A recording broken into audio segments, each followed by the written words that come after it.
Meus queridos, a paz do Senhor, mais uma vez estamos aqui no nosso programa Direto ao Ponto, juntamente com o nosso amigo Dr. Franklin. Boa noite, gente. É um prazer estar aqui. A paz do Senhor. Fica conosco, porque Deus tem algo grande a fazer neste momento, através desta palavra. É bênção de Deus.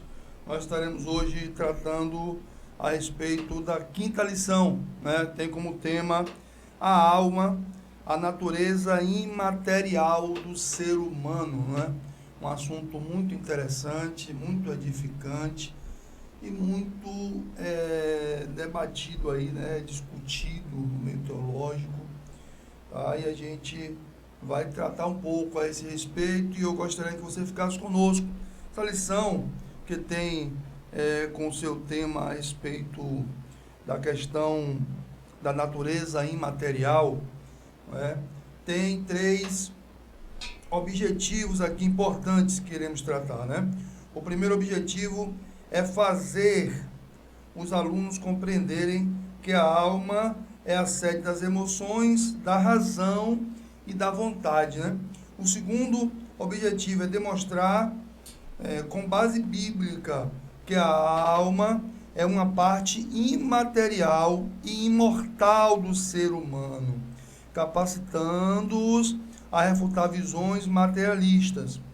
E terceiro, e tão importante quanto objetivo, é conscientizar, né, os alunos da necessidade de cultivar uma alma saudável por meio da oração, da meditação da palavra de Deus e de hábitos santos. Então, nós trataremos sobre estes três importantes objetivos da lição de número 5. E nós trataremos aqui, inicialmente, o nosso primeiro tópico, né? Atributos da alma. E aqui no primeiro tópico, queridos, nós temos três subtópicos importantes, né? Está aqui de volta ao Gênesis, entre o espírito e o corpo, muito importante, mas nós não conseguiremos entender entre o espírito e o corpo se não voltarmos a Gênesis, né? E o terceiro ponto subtópico aqui é a alma abatida. Então fique conosco, queremos começar a tratar a respeito desses assuntos tão importantes. Franklin, atributos da alma. Vamos lá. Nós temos aqui nesse tópico, atributos da alma, como já foi citado aqui, 3 subtópicos. E eu quero apenas trazer aqui alguns pontos que me chamaram a atenção, haja visto que aqui nós estamos direto ao ponto. Um dos pontos que me chama a atenção nesse tópico é referente à diferença entre os animais irracionais para o ser humano, que eu não quero nem usar essa expressão animal racional, mas quero usar a expressão um ser vivente, um ser criado por Deus. Por que eu não quero usar essa expressão? Pelo fato de ter uma diferença entre o animal e o ser humano muito gritante. Porque quando você vai observar na criação de Deus, dos animais, Deus ele cria simplesmente os animais de uma forma, mas quando Deus vai criar, resumidamente falando, o homem, Deus ele diz assim: façamos o homem à nossa imagem e semelhança. Logo aí nós vemos um ponto muito gritante da diferença entre o animal e o ser humano. Por quê? Porque nós somos imagem e semelhança de Deus. Um outro ponto que me chama a atenção é que Deus criou o homem, no Gênesis capítulo 2, versículo 7, fez Deus, capítulo 2, versículo 7, e formou o Senhor Deus o homem do pó da terra, e lhe soprou nas suas narinas o fôlego de vida, e o homem passou a ser uma alma vivente. O homem passou a ser um ser pessoal, ter personalidade. Criar, por quê? Porque foi criado à imagem de Deus. E esse homem que me chama a atenção, que ele possui a autoconsciência, ele possui a autodeterminação. Então, e diferentemente dos animais, Gleison, o homem, ele pensa, o homem, ele raciocina, o homem, ele idealiza, ele planeja, ele arquiteta, ele desenvolve projetos.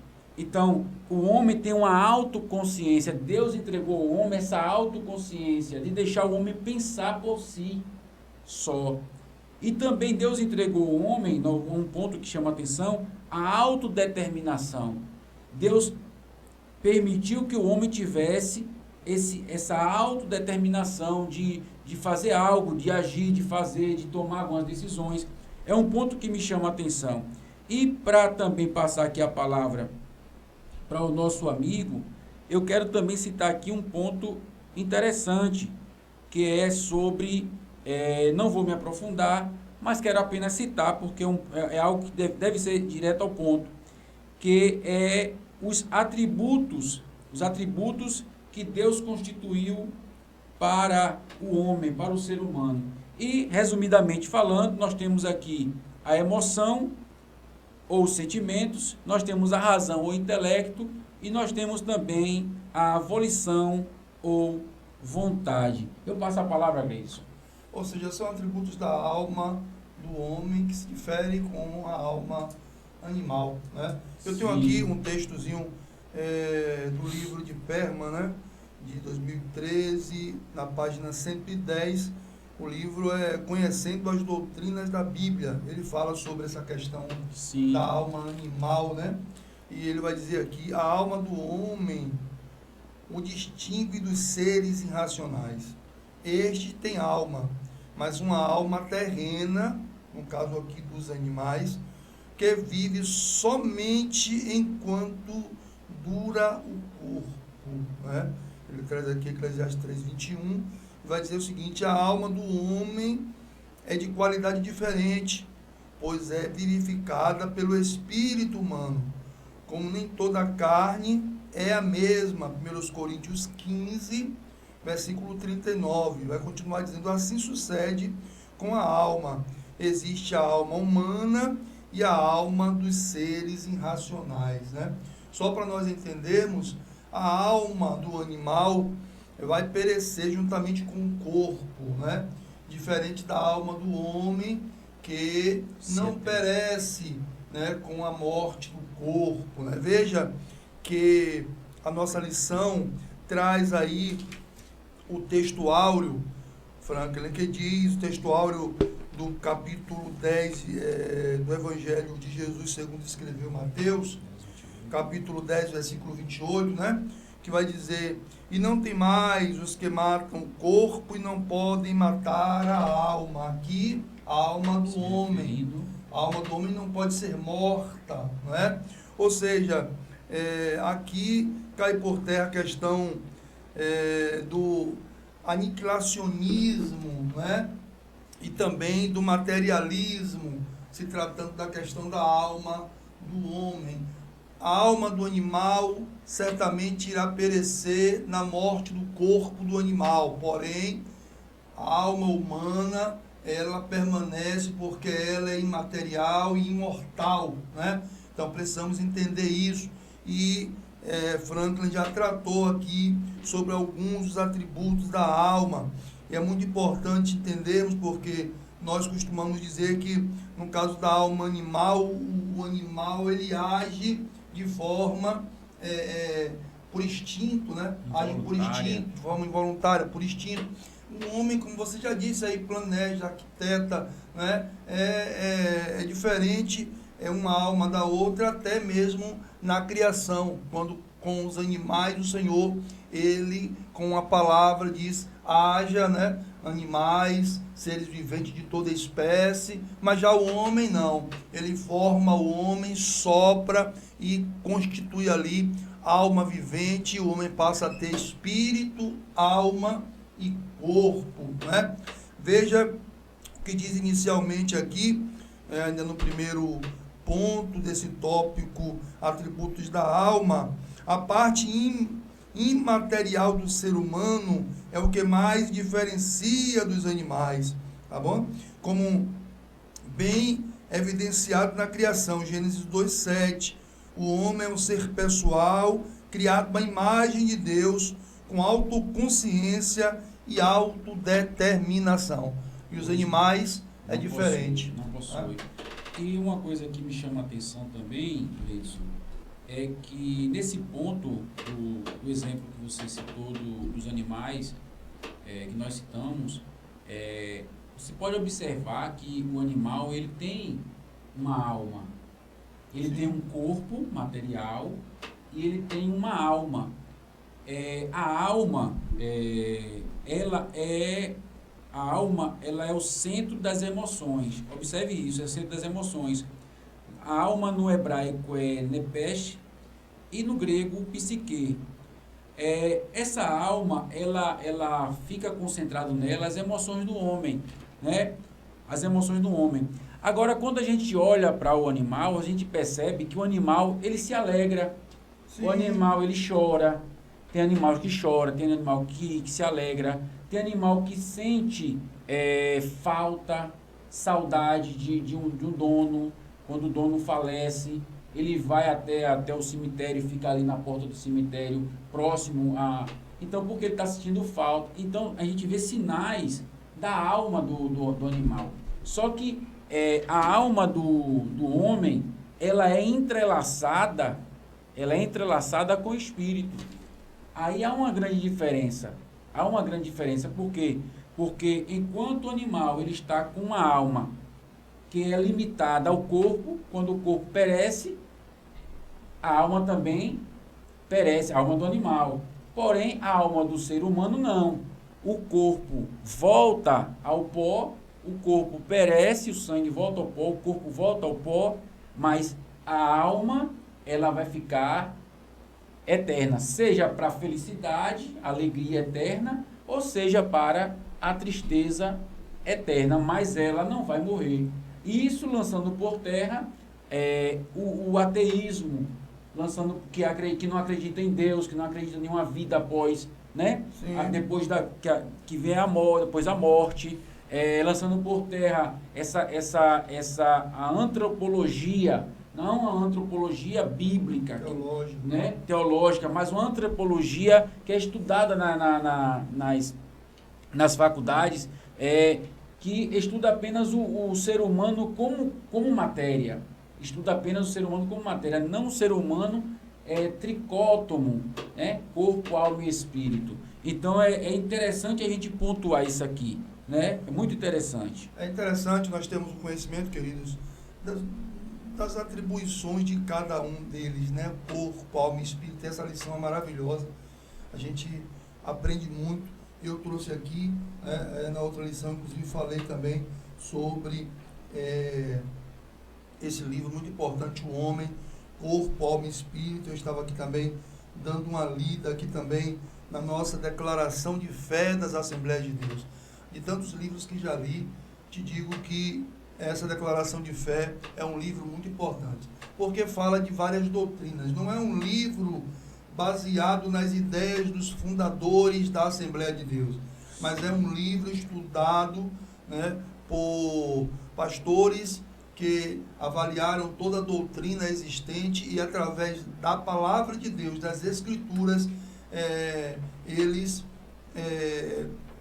decidiram, né, formar um livro para falar sobre as doutrinas bíblicas, e sobre ela tem também aqui a questão, né, da alma, espírito e corpo, né? E você vai encontrar lá a partir da página 80, e aí 80, 81, você vai entender um pouco aí sobre essa questão da alma e espírito que você colocou aí, Franklin, né?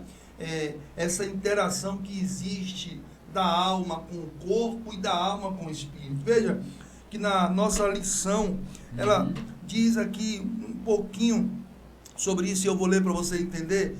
Na lição vai dizer aqui, ó: pode-se dizer então que a alma funciona entre o espírito, que se conecta com Deus, o ser divino, e o corpo, que se conecta com os homens. A alma fica ali, não é? Usando o corpo para se comunicar com o mundo material e o espírito para ter a comunhão com Deus, porque o espírito testifica com o nosso espírito que somos filhos de Deus.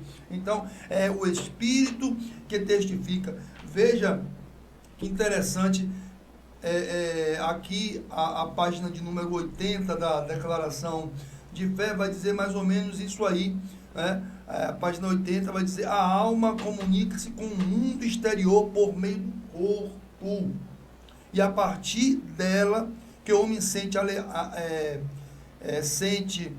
alegrar-se e sofre através dos órgãos, né? Através do corpo, através da substância física, corpórea, né? Visível, né? E vai dizer aqui que é inseparável do espírito, mas ambos distintos são, né? E aí a alma, através do espírito, busca essa comunhão, essa ligação direta com Deus, e através do corpo busca essa comunicação, né, com o mundo exterior. Então, nós começamos a aprender aqui que a alma, né, ela está entrelaçada ao espírito, e eles trabalham, né, com o corpo, né, e aí a gente consegue ter esses sentimentos e ter também a comunhão com Deus, que é através do espírito, alma e corpo. Então, muitos querem negar, não é? Tanta existência, porque uma coisa, Franklin, é você negar a existência, né? E a outra coisa é você negar a permanência da existência após a morte, né? Os aniquilacionistas, eles declaram a presença desse ser imaterial, imortal, que é a alma, mas dizem que com a morte do corpo também, assim como a alma do animal também perece, né? E nós já aprendemos aqui, no capítulo 10, 28, que a alma, ela não pode perecer. O corpo morre, mas a alma, ela é imortal. Bom, queridos, você pode não crer, né? É um direito seu, mas não é à toa, Franklin, que existe essa ideologia da não credibilidade, da não crença, da permanência da alma, né? Tanto os materialistas, nós vamos falar sobre isso no próximo tópico, mas eu quero dar só uma fisgadinha nisso aí, né? Existe um propósito, e o propósito é não ter responsabilidade pós-morte, né? Porque pós-morte, a Bíblia diz o quê? Segue-se ao juízo, não é? E aí alguns querem colocar a alma no sangue e tirar também essa responsabilidade, usando o texto do capítulo 1 de Gênesis, que tornou a alma vivente, e também usando o texto de Gênesis, me parece que 47, deixa eu ver aqui, eu acho que é 47...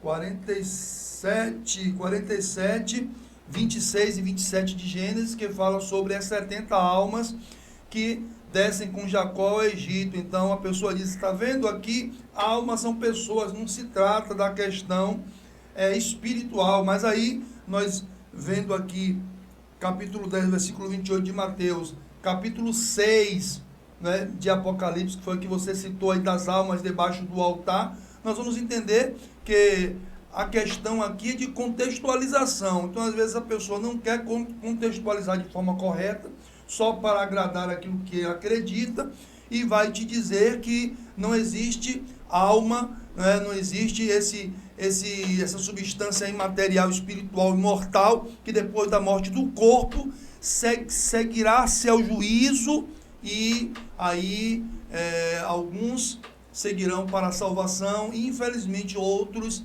seguirão para a condenação. Aí alguns até seguem uma ideologia dizendo: Deus não condena um Pai eterno, o Pai amoroso não vai condenar ninguém ao sofrimento. De fato, Ele não vai condenar porque ele quer condenar, mas nós seremos condenados porque ele fará o juízo, e no juízo ele trará uma sentença.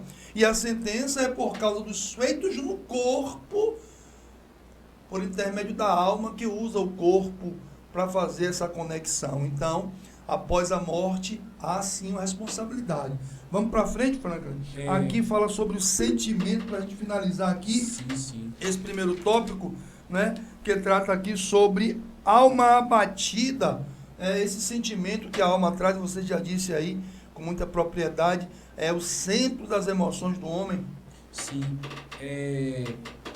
Vamos falar sobre esse ponto, mas enquanto o Cleiton estava falando, me veio aqui em mente um dos textos que foram citados na lição sobre o cântico de Maria na casa de sua prima Isabel. Sim. Que é interessante. O que ela diz. Você percebe aqui a importância do cristão, né, ter o conhecimento de que há essa tripartitação da alma, do espírito, do corpo, essa divisão, embora são um integrado, mas existem as divisões, né? Cada um tem a sua funcionalidade, como o Gleison aqui citou. O corpo tem a funcionalidade de ter o contato com esse mundo aqui físico através dos seus sensores, né? A visão, a fala, o ouvido, o nariz, ele vai sentindo, vai pegando essas experiências externas. E também nós temos o espírito. Enfim, mas o que eu quero chamar a atenção aqui é que nós temos que ter esse domínio, temos que ter esse conhecimento de que de fato existe essa divisão, né? Porque se nós não tivermos esse conhecimento, como diz aqui em Lucas, capítulo 1, versículo 46, então disse Maria, a minha alma engrandece ao Senhor. Versículo 47, e o meu espírito se alegrou em Deus, meu Salvador. Observe que ela, como ser físico, ela cita a alma. A minha alma engrandece o Senhor. Já temos dois. Temos o corpo, que é ela, e temos a alma, ela dizendo que a minha alma engrandece o Senhor. E ela cita o terceiro, e o meu espírito se alegrou em Deus, meu Salvador. Ela tinha propriedade, ela tinha conhecimento de que o corpo está dividido em três. Então, quando o cristão ele tem um conhecimento, um domínio de que o corpo ele tem alma, ele tem espírito, e o corpo tem alma, corpo, alma e espírito, ele tem uma preocupação com o que vai acontecer com a sua alma. Diferentemente dos materialistas, que só pensa só na matéria, diz não, morreu, acabou. Ali é o fim. É diferente de nós cristãos que conhecemos a palavra de Deus, que sabemos não. Se morrermos, seguiremos ao juízo, né? Ou para a salvação, ou para a perdição. Então, precisamos ter essa consciência. Quando falamos aqui sobre o ponto da alma abatida, resumidamente, o que me chama a atenção é que essa alma, como já foi falado aqui sobre o centro das emoções, o salmista, no Salmo de número 42, ele vai falar, ele vai se expressar de como está a sua alma, e ele fala consigo mesmo, né? Porque estás abatida, ó minha alma? Porque se perturbas dentro de mim? A alma, muitas das vezes, vai sentir ódio, vai sentir medo, vai sentir ansiedade, vai sentir sentimentos, porque faz parte, é a alma recebendo as informações através do corpo, a alma, ela manifesta. E o salmista está dizendo aqui que a alma dele, houve um momento na vida dele que ele sentiu pavor, que ele sentiu tremor, que ele sentiu medo. No Salmo de número 55, o salmista, ele vai iniciar o Salmo de número 55, dizendo assim, que ele não ficaria admirado se o mal que veio até ele viesse dos ímpios, viesse das pessoas má, Mas ele vai dizer assim, pessoas que andaram comigo para dentro do santuário, pessoas que eu compartilhei conversas, diálogo, essas pessoas estão cavando a minha cova e querem me ver cair. O salmista, ele vai expressar sentimentos ali. Ele vai expressar um sentimento de quê? De traição, né? Um sentimento que ele está sentindo ali. E aí ele diz assim no Salmo 55, quando você tiver um tempo você vai ler, ele vai dizer assim, mas nesse momento que eu estou sentindo os meus sentimentos abalados, porque estou sendo traído, eu decido orar. Eu decido orar de tarde, meio-dia e pela manhã.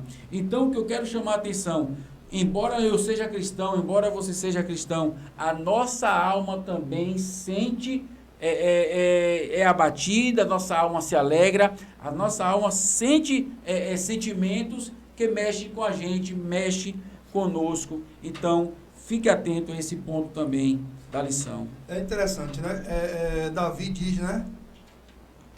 Que porque está abatido.